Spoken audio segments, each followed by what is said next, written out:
what a year it was for the Michigan Wolverine women's basketball. Made the Sweet 16 for the first time ever. The Big Ten Player of the Year honor went to Naz Hillmon. They've added recruits. I mean, they've got a dynamic team this year. And maybe more than anything, folks, they are fun. And when I say that, I'm saying they can take something that might be boring, like a media day, and boogie. This was not planned. I'm told this was just how the three of these folks interact. That, of course, is the head coach, Kim Barnes Arico, Naz Hillmon, and Leigha Brown, and they are joining me here at our desk. Any one of you want to explain what we just saw there? Yeah, so Leigha and I was a little bored during our little break, so we decided to make a TikTok. She's a big TikToker. Okay. And then Coach's kids do a lot of TikToks, so she's able to jump in them. And we really thought her straight face and like her straight face was good for the video. Thanks, Naz. It was all coaching. Yeah. You really coached me up doing that. My children tell me how terrible of a TikToker I am, and it will be one of life's most embarrassing moments when they see the video later. But thankfully, I had Naz and Leigha to coach me up. Wait, she can't be that bad at TikTok? I didn't say that. Wait, no, her kids did apparently, though. Why are you that bad? My children think I'm very bad. Please, Mom, please stop. Please stop. But my children TikTok with these two all the time. That's awesome. But I wanted to learn something from them today so that way I could go home and show some new moves. Right. Yep. The students have become the teachers when it comes to the world of TikTok. I mean, we showed some of the numbers there. Let me just run through, in Michigan history, what last year was. Best start ever, highest ranking ever, longest win streak ever, best player arguably ever, best tournament seed ever, deepest run ever. How do you summarize what last year was like, Kim? Wow, Mike. That makes us sound like we were a pretty good team. Last year was special, and it was special on so many levels, and not even from a basketball perspective. I've been talking about it all day. I think our team, through COVID and so many things that happened in our country last year, really had an opportunity to come together on another level. And so many different things were thrown in our direction, whether Leigha Brown was out for 40 straight days in the middle of a season, or our athletic department had to shut down all sports in the middle of the Big Ten play because there was a COVID variant in the area, and we didn't even have the ability to touch a basketball for 2 weeks and then had to come back and finish our season. When you are faced with all that adversity and then are able to come together and do what they were able to accomplish in the NCAA tournament, I just think that speaks volumes to the kind of players we have in the program. And obviously, you know, Naz Hillmon leads the way with so many of the things that she does, but she is surrounded by a group of teammates that are really special young women as well. So it was an incredible year, and it's a reminder to me after you say all those things, Mike. It just puts a smile on my face and warms my heart. Where does this team rank among the most experienced teams you've had as a head coach? I think it's incredibly experienced. The problem with that is every team in the country is incredibly experienced. Because everyone's coming back. Because everyone's coming back. And that's what I told our team the other day at practice. You know, we have to still find a way to separate ourselves from everyone else because everyone else will have everyone back. But when you have Naz and her experience, but her senior class and her senior class from the minute they have stepped on campus really said that they were going to be different.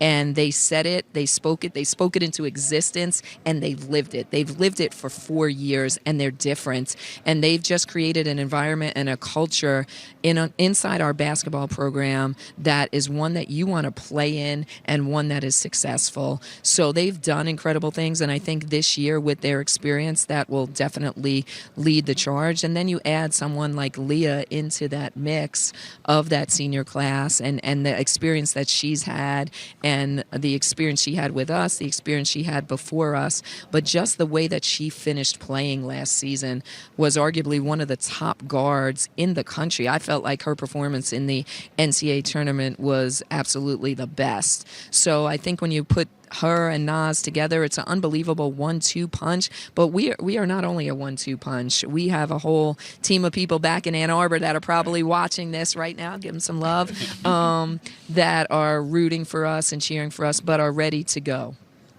What was it like, Leigha, watching a teammate score 50 freaking points in one game. Yeah, I mean, it's unheard of. You don't see it happen very often. And just, Naz's ability to score and finish, I feel like that game, it was just, I remember I was on the end of the bench, and each time she got the ball, I just knew that it was going to go in the basket. Whether that's an and one, her little stare downs, kind of funny. But yeah, I mean, I feel like it's a crazy accomplishment. But yeah, Naz, I mean, she works every day for that, so I wasn't surprised. Naz, your coach was talking that it's not just the two of you. It could easily be, but it's not just. Give me a name of someone. Who's an unsung hero on this team? Maddie Nolan. I think that her dedication and hard work every single day, we see it as a team, and we talk about it amongst each other. And sometimes we don't think Maddie gets enough credit in the media, but that's not what we're worried about. That's not, our main thing on the list is getting credit from outside. But how can you help our team within it, every day in practice and on the court? And you may not have seen her that much last year, but this year I'm sure you guys will see her, and she'll be killing it. So I definitely say Maddie Nolan, her hard work, dedication, and just, the epitome of a teammate, a great one at that. Yeah. All that being said, you do have a special talent sitting next to you. Do you have to worry about making sure she's rested, Naz, as the whole season goes along? It's so funny that you asked that question. Why is that? It's something that we talk about every day, and actually we kid about a lot, because when you do have someone like Naz, she can do multiple things for your team. So as much as we talk about her scoring and her 50-point outputs, she's a unbelievable, I think, arguably one of the best in the country rebounders. Yeah. Her length and the way she can affect the game on the defensive end is something that, because she can switch, she could guard every position on the floor. I mean, how many people can do that? So I think, we do have to be smart about her minutes. We do have to keep her rested, but I don't want her to get out of shape either. So I need to make sure that I do need to make sure that she's giving it her all in everything that she does in practice. And she absolutely does. We have a joke that she's always at the front of our press. That's not a joke, that's real. But she is kind of always says, well, coach, now that my minutes have increased, can we move my spot from the front of the press? So the other day in practice, we were practicing our press, and I had her sitting out. I said, Naz, you could rest during this. And then 2 minutes in, she's like, I'm ready now. So I think, great players or competitors like these two are next to me. They don't want to be sitting on the sideline. They don't want to be sitting on the sideline in games, but they don't even want to be sitting on the sideline in practice. Right. Well, Kim, Naz, Leigha, thank you for the time. Have a great season this year. It's going to be fun to follow you guys. Along with the men in Michigan, going to be a great year for them as well. With that, we check in with Dave. It should be. Last year was a great year as well. This, of course, the team that won the regular season in the Big Ten. Now, there was a fair amount of turnovers, some pretty good players. Franz Wagner, Isaiah Livers among them, but Hunter Dickinson deciding to return, and then one of the best recruiting classes in the country. Got a high-level transfer in Devontae Jones, similar to what we saw last year with Mike Smith. So a lot to be excited about in Ann Arbor, and joined by Coach Juwan Howard, along with Hunter Dickinson and Eli Brooks. And guys, first of all, congratulations on a fabulous year last year. As you spin it forward and look at what you've got now, I know you have to be thinking a little bit about last year and how you build on that. You were so close, of course, to making it to the Final Four. You end up losing to UCLA in the final minutes. How do you use that as a building block for this year? Well, this team is fueled by, winning the championship. And each and every day, we work extremely hard in practice on seeing how we can get better. And we identify the areas on where we need to improve on. And yes, we do think about last season, how we were one possession away. But last season is last season. We have a new team that is really fired up and ready to get going. But we know that, it's a process through it. And each and every day, let's try to grow and get 1% better. How do you get better, Hunter, from where you guys were a year ago? I think last year, with our leadership, we were pretty good with everything so far. I think Coach did a really good job of implementing, his system to the freshman class, but I think the leaders we had last year did a really good job of helping me especially out. Guys like Isaiah Livers, Eli Brooks, Austin Davis. Those guys really did a good job of teaching me what Michigan culture was like, and I think it's me and Eli's job now to teach the young guys the culture and just build upon what we did last year. You guys both had decisions to make as to whether or not you would come back. Hunter, I want to start with you. I want to get to Eli as well. What swayed your decision to return? Because certainly the NBA is very much in your future and probably could have been in your present had you decided for it to be. What were the factors that swayed you? I think one of the biggest factors for me was, coming back and experiencing a normal year of college, just having fans in the building, going to the football games, having the big house filled it's an amazing experience. It's one that most colleges can't say they have. But I think for me, the college experience, but then coming back and winning a national championship, that's something that I told Coach Howard from, back when he was recruiting me that I wanted to do.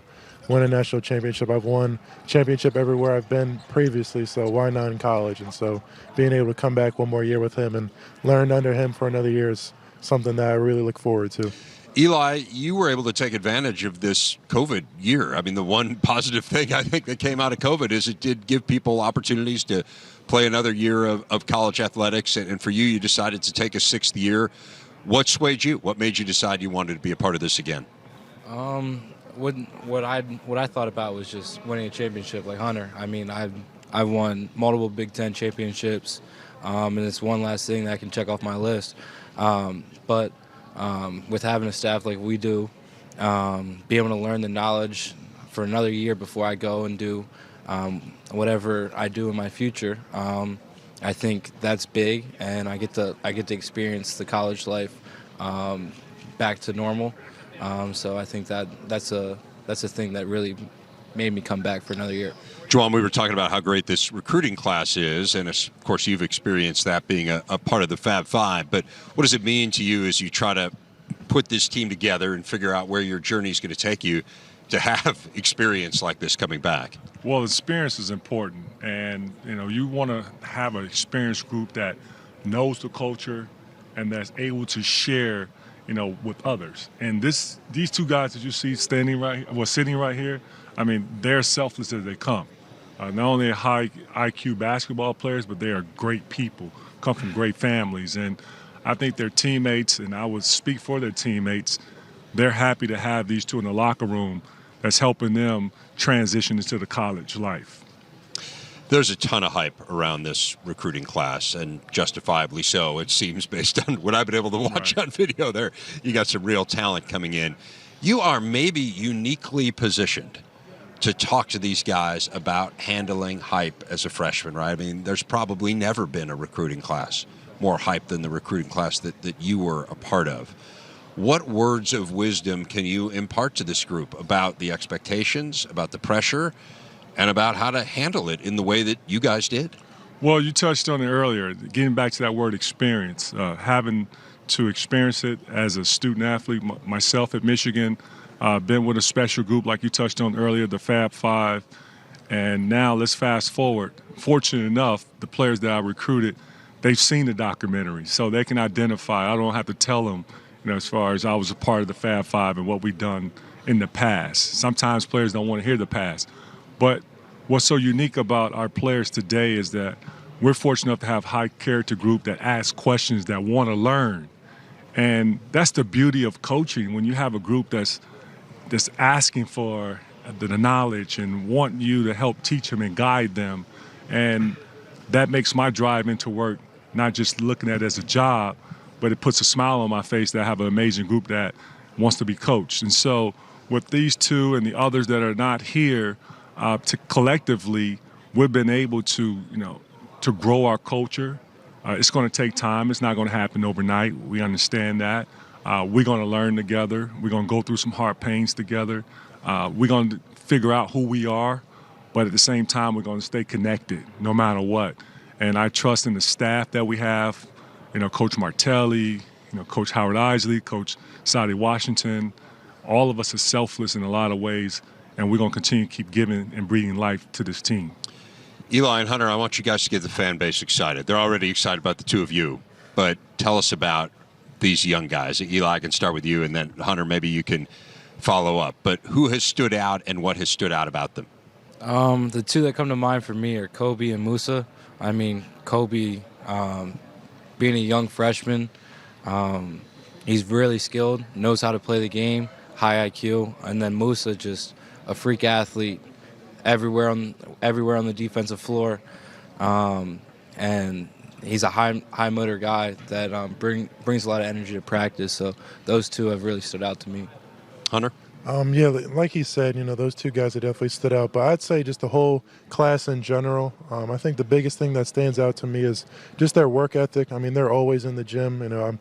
I kind of try to pride myself on always getting in the gym as much as I can, and they're always there. And they actually push me because I don't want to have guys on my own team trying to outwork me, so they push me to get in the gym as much as possible. And so I really appreciate them, and their work ethic coming in, just trying to learn as much as possible. Like Coach said, they ask a lot of questions. Sometimes, like when we're going over stuff, I'll be kind of frustrated because they'll ask something that I think is dumb, but I just got to remember, they're just trying to learn because they haven't experienced this before. They're still new to Division I basketball, so it's a process. Like Coach said, we're going to try to bring them along as best we can and get them ready for Big Ten basketball. Hunter, there's no such thing as a dumb question. what Coach Devontae says. Jones, tell me about the role that he can play, because he had such success last year with Mike Smith, and it feels like kind of a similar guy, like a high-volume guy from a lower level who now is going to be asked to come into a higher level program and play a different role. Well, yeah, Devontae is similar in a lot of ways, but different in a lot of ways, too. How so? Well, I start with similar. First, I start with that they both love basketball. They love working and getting in the gym. And they also are selfless in a lot of ways because they're total team guys. Despite the fact that they came from programs where they've been that guy, they're givers in a lot of ways, and how they transition into accepting their role. Now, it's early. It's early. We haven't played any games yet. Devontae, he's been so consistent with coming in with his energy and being not a guy that's trying to throw himself onto people, but just picking his spots on where he can lead. And so, like I shared with him, we're going to need his leadership with the experience that he's had over the years. And he's a guy in the backcourt that's going to have a ball in his hands, going to be a decision maker for us. It's okay to be smart, aggressive, and your teammates are going to trust you because they know the work you've put in. They see you in practice. They see when you come in, when it's not asking you to come in to try to get better. I get texts at night when he texts me, "Hey, Coach, can we watch film?" Now I'm getting chills in my body because that's a part of the learning that you're growing with your guys. And when a player, and it's not coach-driven, but it's player-driven, when the player's texting you about watching film, that's my why and why we all in this together, and we got to root for one another to do well. Coach, one of the things that's been so cool in watching you have success at Michigan is that it's clear that it's personal with you and how much it means to you. From the moment you were introduced, it was clear how personal it was, and you've become really a cheerleader for the other programs at the school. I know you're always tweeting about the football team and how excited you are for them. And then we've got women's basketball here. And you spoke today about Kim Barnes Arico and that you want to be that program's biggest fan. Tell me a bit more about that and what this place means to you and has meant to you. Well, Michigan has done so much for my development. I would never, ever forget, coming in from Chicago and the inner city and not knowing what college life was going to be like, and how not only just the program, the school, but Ann Arbor accepted me, and then the staff and all the work they put in and pouring into my development as a man. And then now I get an opportunity to serve and do what others have done and help with my development. And so I look at the student athletes, and I know the University of Michigan is not an easy transition for anyone. And I see the coaches, all the work they put in, and I know personally from all the hard work I do and from behind the scenes that people don't see. I just want them to know that they have another support individual or coach that's always going to root for, not only just for the student athletes, but for the coaches to do well. No matter if you're winning or losing, I will always be in your corner because I need them too. And I'm not doing it because I wanted to be reciprocated, but it's just that's how I was brought up. From my grandmother, from my family members, from coaches that have helped me with my development. Juwan Howard, Hunter Dickinson, Eli Brooks, thanks so much, guys. Congratulations on all your success last year and looking forward to seeing what this year holds for the Maize and Blue. Thank you. Thank you.